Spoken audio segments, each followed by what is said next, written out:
In a few days, the European Union and India will meet in New Delhi for the 60th EU-India Summit. European Union और India जो है वो defence and security partnership sign करने जा रहे हैं. That's a very big development. Very big development. I think that India is ever more a priority for Europe. India-EU defense deal to be signed next week. Europe के जो सबसे बड़ा fund होता है उनका पेंशन फंड होता है. Pension funds को उन्होंने इन्वेस्ट किया हुआ था अमेरिका के अंदर. मोदी जी ने उसको छीन लिया और वो सारा पैसा भारत में आकर इन्वेस्ट होने वाला है, क्योंकि यूरोप ने अपने फ्यूचर को सिक्योर करने के लिए उन्होंने ये काम किया है. There are two main elements in these, I would say, reliability and trust and complementarity. India को वो देख रहे हैं अमेरिकन लेंस से कि ये हमारा वो पार्टनर है जिसको हम बर्तानिया और अमेरिका जैसे फ्रेमवर्क में देख सकते हैं. जो अमेरिका की दादागिरी है उससे वो दुखी होकर और वो बाहर निकलने वाले हैं. उनके पास कोई और चारा नहीं था, वो भारत में आ रहे हैं. और ये सिर्फ एक कंट्री नहीं है या एक फंड नहीं है, पूरा का पूरा कॉन्टिनेंट शिफ्ट कर रहा है यूरोप का भारत की तरफ.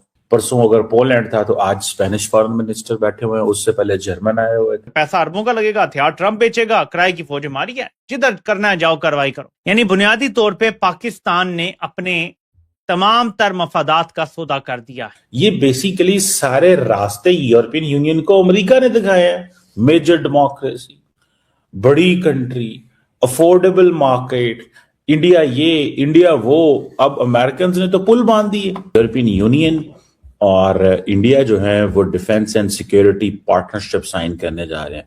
That's a very big development, very big development. Kaja Kallas ने कंफर्म किया और इस चीज को वो देखते हैं कि जो this is going to be very significant. देखिए, maritime security, cyber security and counter terrorism, ये तीन चीजें तो वो बात कर रही हैं कि इसके ऊपर तो हम काम करेंगे. इट मीन्स कि इंडिया को वो देख रहे हैं अमेरिकन लेंस से कि ये हमारा वो पार्टनर है जिसको हम बर्तानिया और अमेरिका जैसे फ्रेमवर्क में देख सकते हैं. जब ईयू इतना सारा कुछ कर रही होती है तो हर रोज फिर एक ईयू फॉरेन मिनिस्टर इंडिया बैठा होता है. परसों अगर पोलैंड था तो आज स्पेनिश फॉरेन मिनिस्टर बैठे हुए हैं, उससे पहले जर्मन आए हुए थे.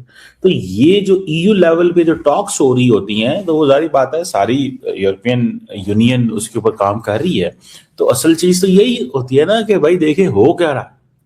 अब now it gives a message that there is a clear commitment within the European Union that they want to strengthen the relationship between कि जी हम दो बड़ी मेजर डेमोक्रेसीज हैं और हमारे ग्लोबल चैलेंजेस एक जैसे हैं. अब बेसिकली क्या है, यूरोप एंड इंडिया दोनों की डिमांड एंड प्रेयर एंड से एक ही है. क्या कि दोनों को स्पेस मिले, किसमें, इंटरनेशनल सिस्टम में.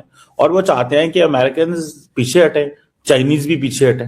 अब वो एक ब्रॉडर स्ट्रेटेजिक एग्रीमेंट है, EU India comprehensive strategic agenda 2030, जिसमें ट्रेड, टेक्नोलॉजी, सस्टेनेबिलिटी, इन चीजों के ऊपर वो काफी काम कर रहे हैं. वो उनका फोकस क्या है, these are two major democracies, तो हमें जो है वो एम्बिशियस पार्टनरशिप बिल्ड करनी चाहिए.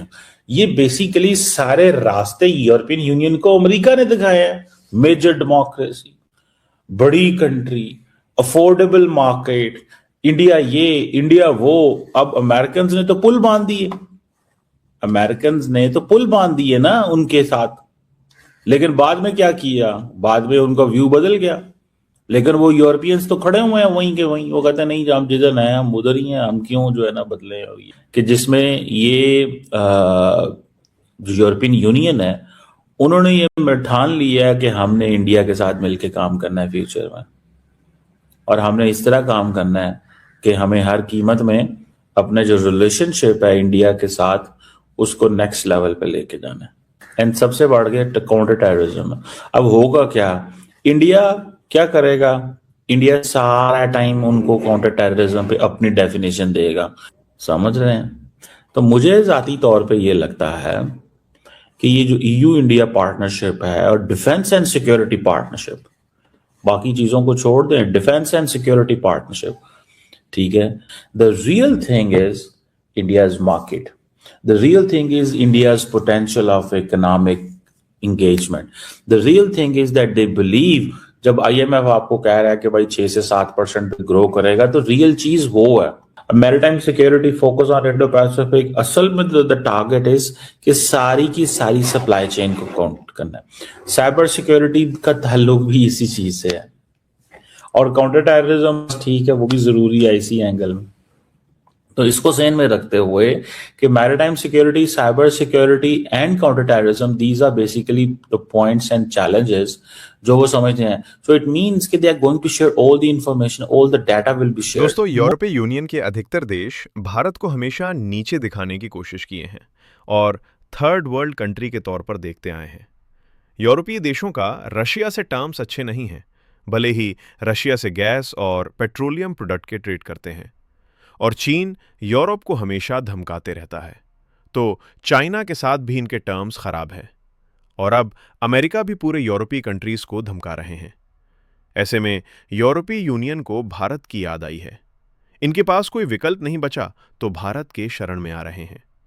आज भारत और यूरोपीय संघ के बीच एक नई और ऐतिहासिक सिक्योरिटी एंड डिफेंस पार्टनरशिप की घोषणा काजा कल्लास ने की है.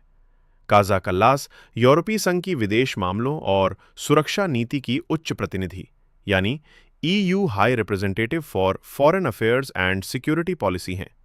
उन्होंने आज यूरोपीय संसद में इस महत्वपूर्ण समझौते की पुष्टि की. आप लोग जानते ही हैं, 2 दिन पहले ही UAE के प्रेसिडेंट भारत आए थे और $200 बिलियन की डील साइन करके गए हैं, जिसमें डिफेंस डील भी शामिल है. मोदी जी ने ट्रंप की ऐसी तैसी फेरने का प्लान बनाया हुआ है. 15,000 करोड़ डॉलर वो छीन लिए हैं डोनाल्ड ट्रंप से. हुआ क्या है, यूरोप के जो सबसे बड़ा फंड होता है उनका पेंशन फंड होता है. पेंशन फंड्स को उन्होंने इन्वेस्ट किया हुआ था अमेरिका के अंदर. मोदी जी ने उसको छीन लिया और वो सारा पैसा भारत में आकर इन्वेस्ट होने वाला है, क्योंकि यूरोप ने अपने फ्यूचर को सिक्योर करने के लिए उन्होंने ये काम किया है. 50 से ज्यादा यूरोपियन कंपनीज हैं जो भारत के अंदर अपनी मैन्युफैक्चरिंग फैसिलिटीज लेकर आ रही हैं. 15,000 करोड़ यूरो, मैंने डॉलर बोला था, यूरो है, वो अनाउंस कर दिया उन्होंने कि भारत के अंदर इन्वेस्टमेंट्स करने वाले हैं. प्लस टेक्नोलॉजी ट्रांसफर है उन्होंने बोल दिया और FTA साइन हमारे साथ होने वाला है. लास्टली जो अमेरिका की दादागिरी है उससे वो दुखी होकर और वो बाहर निकलने वाले हैं. उनके पास कोई और चारा नहीं था, वो भारत में आ रहे हैं. और ये सिर्फ एक कंट्री नहीं है या एक फंड नहीं है, पूरा का पूरा कॉन्टिनेंट शिफ्ट कर रहा है यूरोप का भारत की तरफ. और ये अभी इस वक्त होना शुरू हो गया. जो मैन्युफैक्चरिंग अपनी कभी भी यूरोप से बाहर नहीं लेकर गए, उन्होंने अपनी फैक्ट्रीज को ऑलरेडी भारत में बिल्ड करना शुरू कर दिया है. ये नहीं है कि 26 में 27 में बिल्ड करेंगे. फुल स्केल प्रोडक्शन की बातें हो रही हैं. असेंबली लाइन की बात नहीं है कि वहां से पार्ट्स बनकर यहां पर आएंगे. Not at all. We are not going to be the back office for them. ना असेंबली करेंगे, रियल मैन्युफैक्चरिंग भारत में आने वाली है या आनी शुरू हो गई.